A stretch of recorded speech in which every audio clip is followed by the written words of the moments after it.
Bismillahirrahmanirrahim. Assalamualaikum warahmatullahi wabarakatuh. Perkenalkan, nama saya Faridatun Nikmah dari kelompok 2, yaitu pembahasan pertama menerangkan tentang pengertian perkembangan bahasa. Bahasa sendiri adalah alat berkomunikasi yang sangat dibutuhkan untuk berinteraksi antara satu sama yang lain dengan menggunakan suara yang dikeluarkan oleh alat ujaran manusia.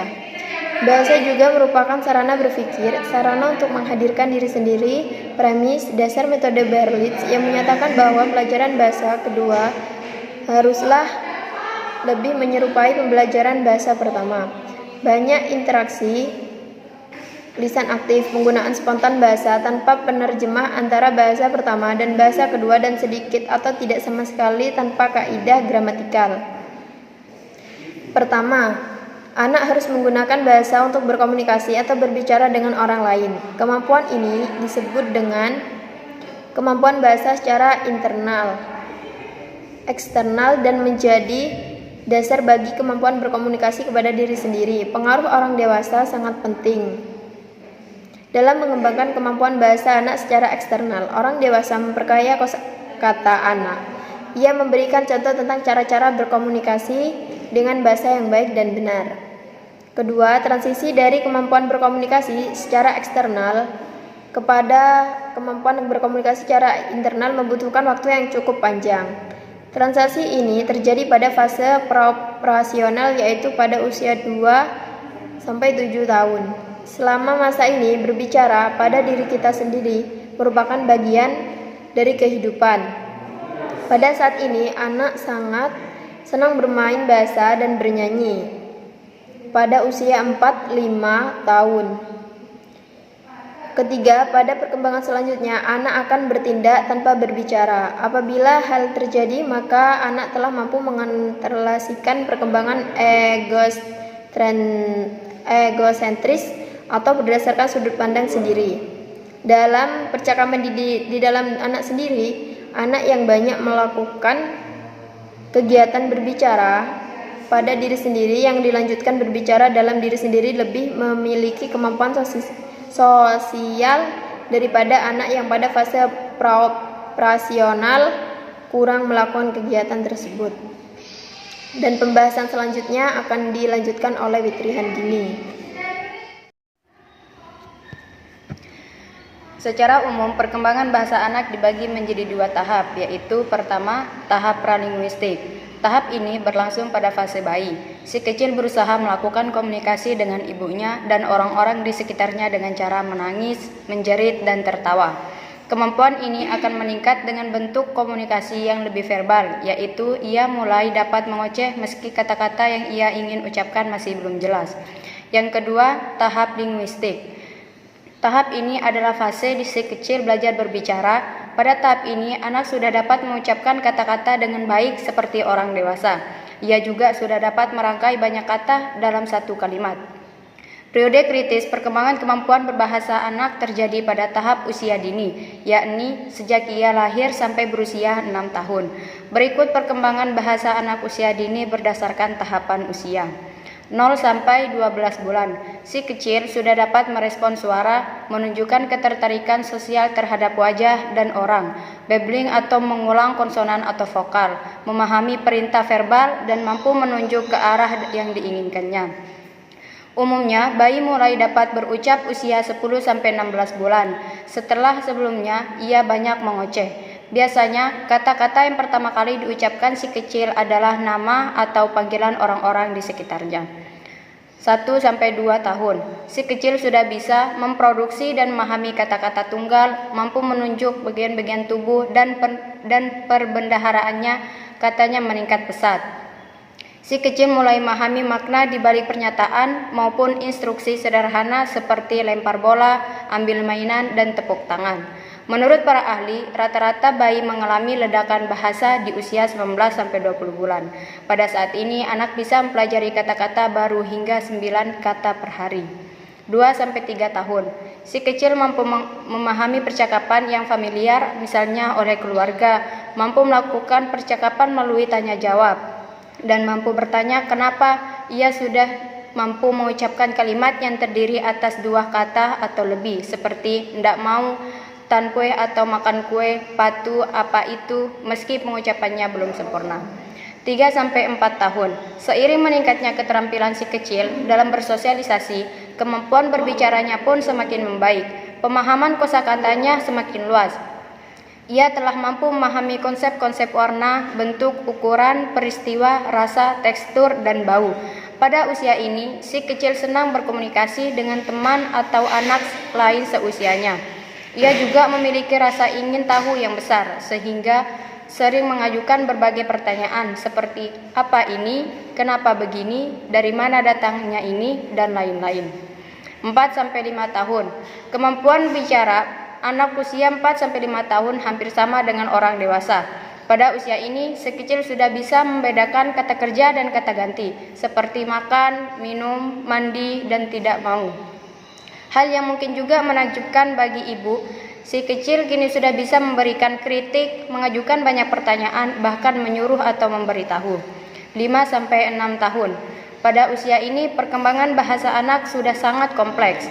Ia sudah bisa memahami bahwa bahasa bukan sekedar ucapan, tetapi mengandung makna yang lebih luas.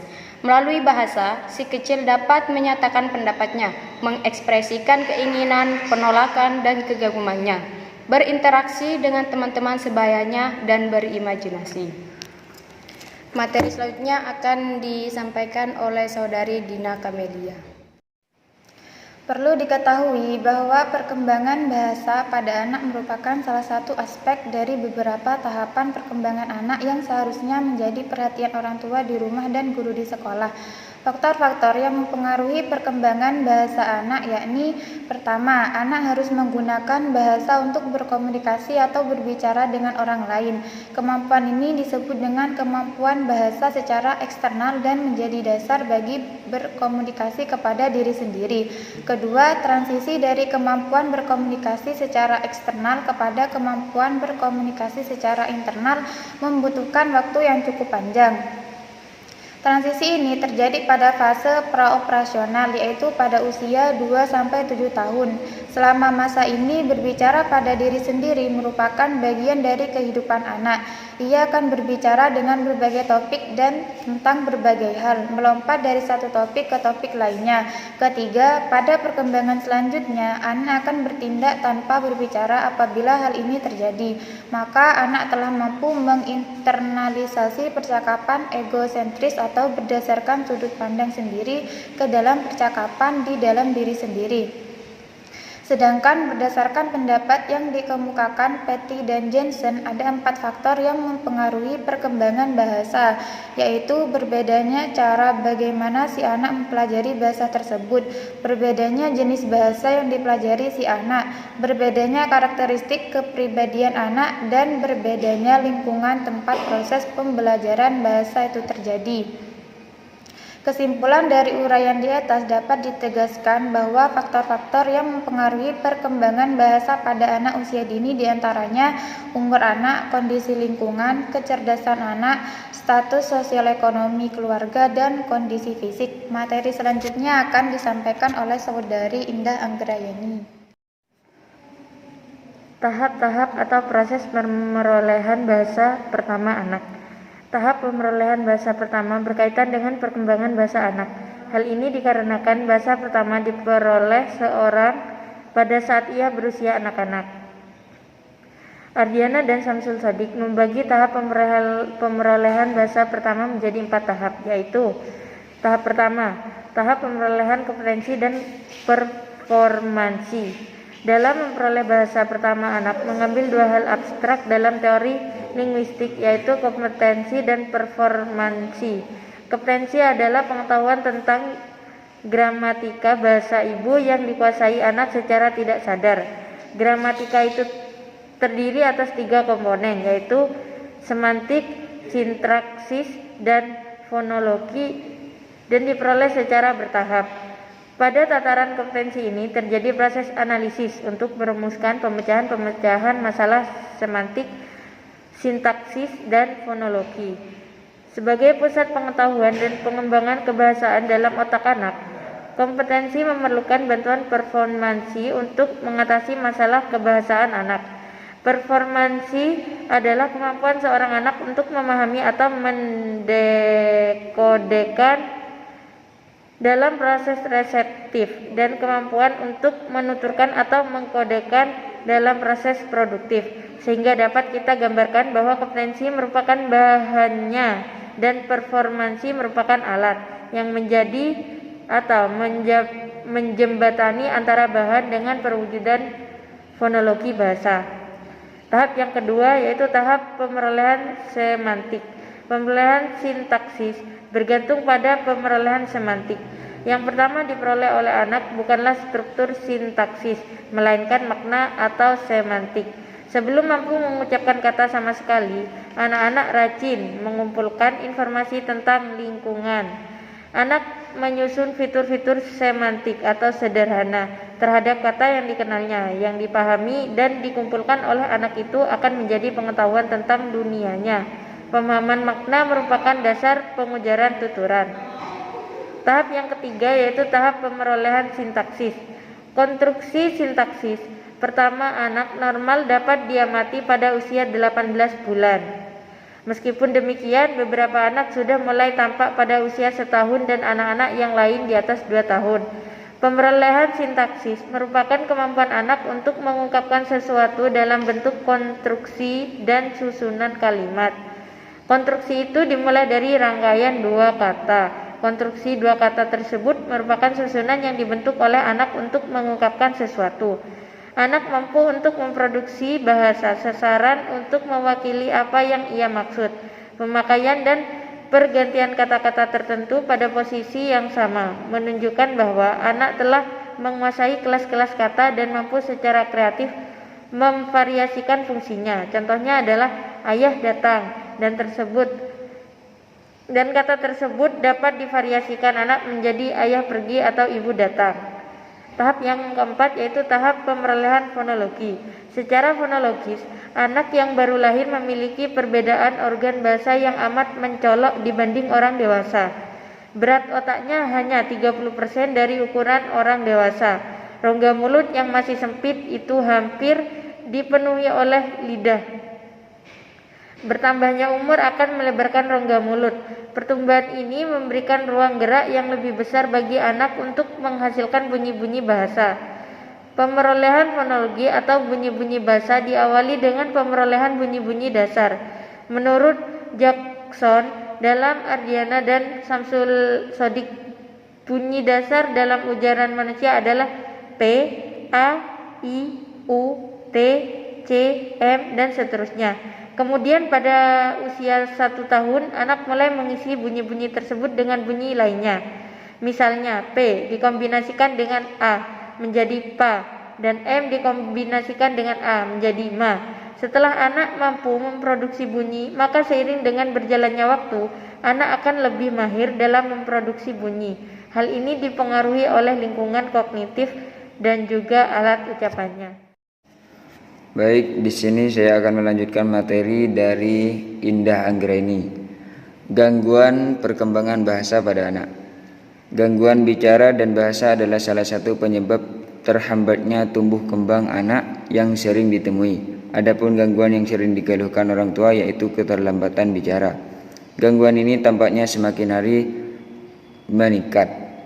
Beberapa laporan menyebutkan angka kejadian gangguan bicara dan bahasa berkisar 5-10% pada anak sekolah. Anak dikatakan mengalami keterlambatan bicara dan harus berkonsultasi dengan ahli bila sampai usia 12 bulan sampai sama sekali belum mengeluarkan ocehan atau babbling. Sampai usia 18 bulan belum keluar kata pertama yang cukup jelas, padahal sudah dirangsang dengan berbagai cara. Terlihat kesulitan mengatakan beberapa kata konsonan, seperti tidak memahami kata-kata yang kita ucapkan, serta terlihat berusaha sangat keras untuk mengatakan sesuatu, misalnya sampai ngiler atau raut muka berubah.